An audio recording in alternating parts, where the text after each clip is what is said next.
That was a big game for the captain, Zaire Franklin, last week. Double-figure tackles and a couple of sacks. Zaire, take us into that performance and what it was like to put up those numbers this past week. Going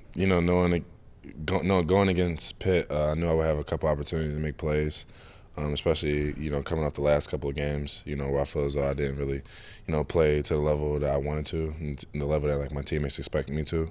I definitely just, pushed myself harder in practice, just trying to, play at game speed every day. So when game time came, it was just like another day. And, there were opportunities out there for me to make plays, and, thankfully I made them. Your most spectacular play turned into your most nervous play, I think, because you're jumping over people, you're getting a sack that all of a sudden you might be out of the game, then you're back in the game with that targeting call that gets overturned. Is that a whirlwind of emotions? How much time did you have to sort of think through what had happened on that play? Well, I had made the sack. First of all, I kind of only jumped because I thought he was going to throw the ball. So then I didn't even think I was going to get the sack. So I got the sack, and I'm excited. And I'm celebrating with my teammates. And, the crowd was, loud, but then it's, that weird, noise, usually when the flag. So then I'm looking, what's the flag? And then the crowd's already booing. So then I didn't hear what he was saying. So I was I'm asking somebody, I was what's the penalty? Who's it on? I was and then he was it's on you. And I'm for what? What did I do? And then I see them replaying the sack, and then I'm oh, man, they're trying to throw me out here for targeting. So, it was really nervous, and it would have probably crushed me if I got kicked out the game. But, thankfully they made a good call. Sigh of relief when they overturn it. You're back in the rest of the way. Defense played very well, I'd say, most of the game. Then you get to the last drive. A couple weeks in a row now with these long drives at the end of the game. What stands out on these last drives, and maybe what's been different from the other drives as far as trying to get off the field? Really, every week is something different. That's why we kind of met as a defense. We just kind of say, look, we got to practice harder. We got to push harder because, every week is just a different situation, that ends us holding us back, against LSU is not communicating, safety's not rolling right. And then on the third and long, the USF is us not, really coming out the same energy we usually play.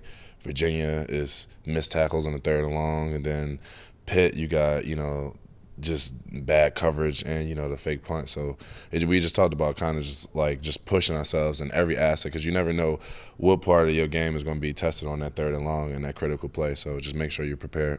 When those drives are going on, and certainly the long ones, what's the mental focus level like when you're out there in 11th, 12th, 13th play and you're still saying, we got to stop them here?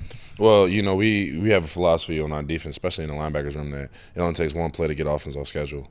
Whether they could be driving on the 1 yard line, just crushing you on one of those 19-play drives. But if one TFL, one, false start, one holding penalty, one of those type of plays just to get them off schedule, now you're back in and now it's even. Now you get them in a second long or a first and even longer. And now, you have the advantage. So it's really just all about just forgetting whatever's happened on the drive, whatever you did, and just try to focus on the next play. I'd say Florida State here, they're coming in with maybe the second best running back in the country. You've already seen the best.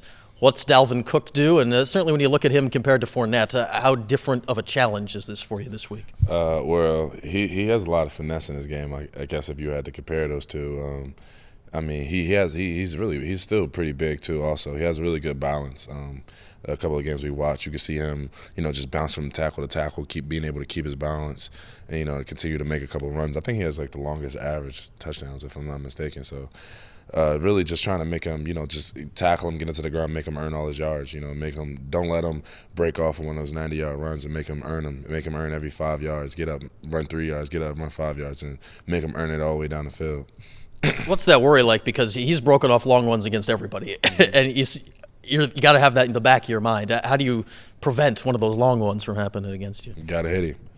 That's the way I could put it. If you hit him hard and you wrap up and you tackle him, he's a great player, but nobody likes keep getting up off the ground if they keep getting slammed into it. So, we're just going to keep coming after him, keep attacking him, and, we're just going to see how he responds. Good philosophy. Let's see how it works this week. Their quarterback as well, because you played against Everett Golson last year when he was at Notre Dame. How much does that game apply to this game, just having seen him before play against you guys? Well, Florida State used him in very different. when you compare the offenses. But we know Everett Golson. We're kind of familiar with him because we scouted against him last year when he was at Notre Dame, and especially against playing him, we kind of have a gauge for how good he is, and some of his strengths and some of his weaknesses. So we're definitely trying to exploit those this week. All right, Zaire, a talented team you're going against. Good luck this week in Tallahassee. Thank you.